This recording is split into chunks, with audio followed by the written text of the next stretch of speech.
Თერაც შეეხება ჩვენ სამეზობლო 7 ივნის სომხეთის საპარლამენტო არჩევნებს ჩაატარებს, სადაც არსებული გამოკითხვების მიხედვით გამარჯვების მთავარი ფავორიტი პრემიერ-მინისტრ ნიკოლ ფაშინიანის პოლიტიკური გაერთიანებაა.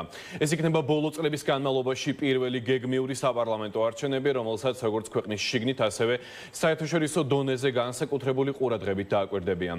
წინასწარი მონაცემები კი მიანიშნებს, რომ მოქმედ ხელისუფლებას ლიდერის პოზიციების შენარჩუნების რეალური შანსები აქვს. ამავდროულად საერთაშორისო დამკვირვებლები და ექსპერტების ნაწილი საარჩევნო პროცესში რუსეთის შესაძლო გავლენისა და ჩარევის რისკებზეც საუბრობს. არჩევნების შედეგები მნიშვნელოვან გავლენას მოახდენს როგორც ქვეყნის საგარეო, ასევე საშინაო პოლიტიკის მომავალ კურსზე. მთავარი კითხვა კი ის არის, შეინარჩუნებს თუ არა ფაშინიანის გუნდი მმართველ პოზიციებს, თუ სომხეთში ახალი პოლიტიკური რეალობის ფორმირება დაიწყება.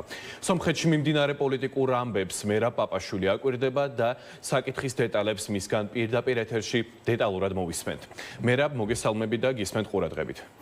რომა არჩევნებს განსაკუთრებულ კონტექსტს ის ფაქტის ძენს, რომ ბოლო რამდენიმე თვის განმავლობაში, ანუ მთელი წინასაარჩევნო კამპანიის განმავლობაში კიდევ ერთხელ დაიწყო მსჯელობა იმაზე, როგორი უნდა იყოს ქვეყნის საგარეო კურსი. ამ კითხვას პასუხი რამდენიმე დღეში 7 ივნის გაეცემა.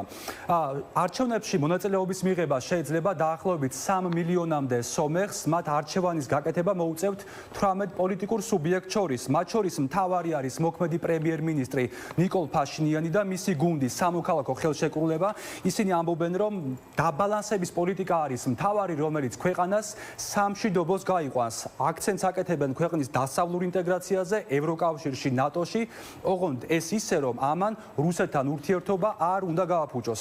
რაც შეეხება ნიკოლ ფაშინიანის რამდენიმე მთავარ მეტოქეს, მათ შორის არის გაგიკ ცარუკიანი. ეს არის ადამიანი, რომელმაც საკუთარი პარტია 2004 წელს დააფუძნა. ის სომეხ ამომრჩეველს პირდება, რომ მისი არჩევის შემთხვევაში სომხეთს აღორძინება ელის. ასევე მედიაში იძებნება არაერთი ცნობა, რომლის მიხედვითაც ის მეგობრობს ალექსანდრ ლუკაშენკოსთან და აქვს საკმაოდ დიდი ბიზნეს ინტერესები როგორც რუსეთში, ასევე ბელარუსში.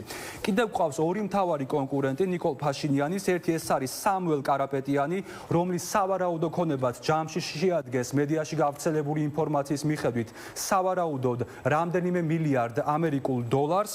ის ამომრჩეველს პირდება, რომ მისი არჩევის შემთხვევაში ქვეყანაში დაიწყება ძირეული და ფუნდამენტური ეკონომიკური რეფორმა. რაც შეეხება მეოთხე კანდიდატს და ერთ-ერთ მთავარ ფავორიტს ოპოზიციურ ფლანგზე, ეს არის რობერტ ქოჩარიანი, ქვეყნის ყოფილი პრეზიდენტი.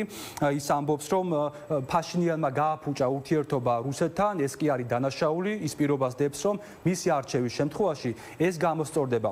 რაც შეეხება მათ რეიტინგებს, ბოლო კვლევა, რომელიც გამოაქვეყნა აირაიმ, თარიღდება მაისის ბოლოსთვის. ამ კვლევის მიხედვით კითხვა არის დასმული ასე, 7 ივნის ვის დაუჭერთ მხარს საპარლამენტო არჩევნებზე, გამოკვეთილი ლიდერობა უკავია ნიკოლ ფაშინიანის პარტია სამოქალაქო ხელშეკრულებას, მეორეზეა ძლიერი სომხეთი, მესამეზე სომხეთის ალიანსი.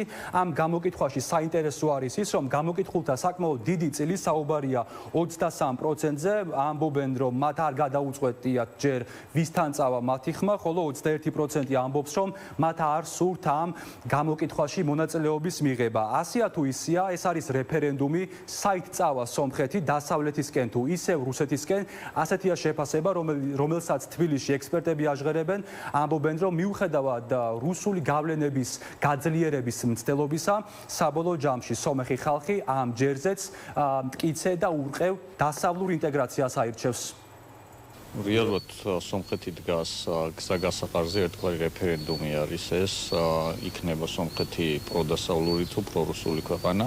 ფაშინიანი წარმოადგენს დასავლურ ფრთას და ოპოზიციური სამი პარტია, ძირითადი პარტია არის ძირითადად პრორუსული ძალებისგან შემდგარი. ჩემი აზრით ფაშინიანი გაიმარჯვებს და ეს იქნება კიდევ ერთი დარტყმა რუსეთის პოზიციისთვის, რომელიც ახლა ყველანაირ მეთოდს მიმართავს ზეწოლის, რაც მას აქვს თავის, ასე ვთქვათ, შეიარაღებაში, იმისთვის, რათა სომეხ ხალხს შეაცვლევინოს გადაწყვეტილება. ეს არის ფაქტიურად პირველი არჩევნები, სადაც გეოპოლიტიკა უფრო მნიშვნელოვანია, ვიდრე შიდა საკითხები.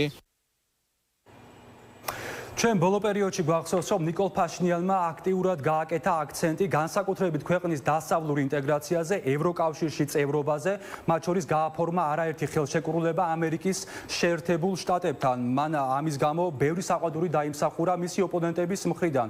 აი ამ ვითარების ფონზე თავად ექსპერტები არ გამორიცხავენ, რომ ეს არის მთავარი მიზეზი და მთავარი გარემოება, რის საფუძველზეც მოსკოვს არ აწყობს ნიკოლ ფაშინიანის გამარჯვება. კიდევ ერთხელ მაყურებელს აქვს ინფორმაცია, რომ ხანგრძლივი პაუზის შემდეგ ეს არის პირველი გეგმიური არჩევნები, თუმცა აქამდე რიგ გარეშე არჩევნებში, მაგალითად ბოლო არჩევნებში ფაშინიანის გუნდმა ხმების ნახევარზე მეტი მიიღო.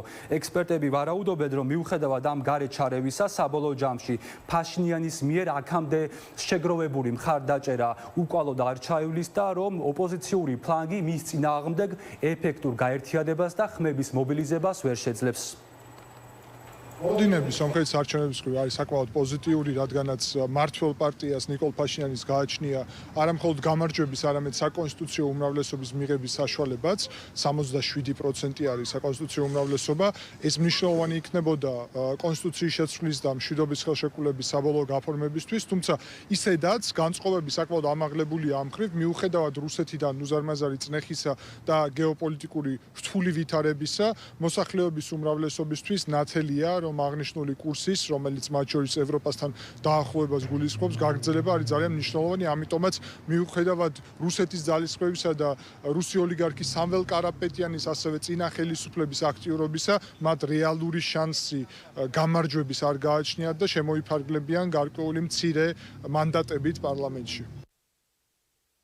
ჩვენ გვესმოდა მოწოდება მათ შორის მოსკოვშიც, რომ ყველა ემიგრანტი უნდა დაბრუნდეს დროებით სომხეთში და ხმა მისცეს მათთვის სასურველ კანდიდატს. მათ შორის ეს მოწოდება აღქმული იყო ისე, რომ თითქოს აი ამის ფონზე ცდილობს მოსკოვი, რომ ერთგვარად იქონიოს გავლენა არჩევნების შედეგებზე. აქვე გეტყვით იმასაც, რომ ის რაც მოხდება სომხეთში, ეს ფაქტობრივად განაპირობებს იმას, რა ბედიელის მთელ კავკასიის რეგიონს, მაგალითად თბილისში ამბობენ, რომ სწორედ ამაზე იქნება დამოკიდებული, რა ტემპით გაგრძელდება რეგიონის ინტეგრაცია მათ შორის ევროკავშირში.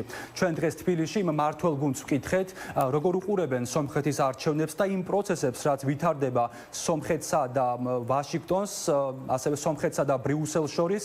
ისინი ამბობენ, რომ რაც არ უნდა მოხდეს კვირა დღეს, ნებისმიერ შემთხვევაში ეს არის სომეხი ხალხის გადასაწყვეტი. ხელისუფლების ოპონენტებს კი მიაჩნიათ, რომ სომხეთის დასავლური ინტეგრაცია ჩვენი ქვეყნისთვის ბევრად უფრო მნიშვნელოვანია, ვიდრე ეს ძალიან ბევრს გონია ჩვენს ქვეყანაში.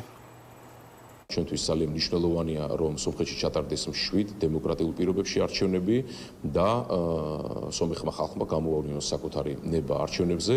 რა თქმა უნდა, ჩვენ დაველოდებით შედეგებს. მე აქ დამატებითი შეფასებები სხვა სახელმწიფოს წარმომადგენლების მხრიდან რა განცხადებები გაკეთდა, მე არ მიმაჩნია მიზანს შეწონილად, რომ ჩვენ ეს პოლიტიკურად შევაფასოთ.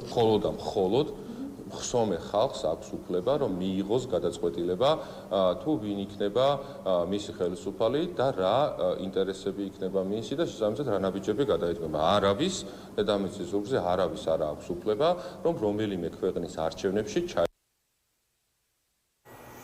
არჩევნები გაიმართება 2 დღეში, რამდენიმე დღეში უпростоრად კვირას 7 ივნისს და ეს არჩევნები გადაწყვეტს რა ბედიელი სომხეთს და როგორ განვითარდება ამ ქვეყნის საგარეო კურსი.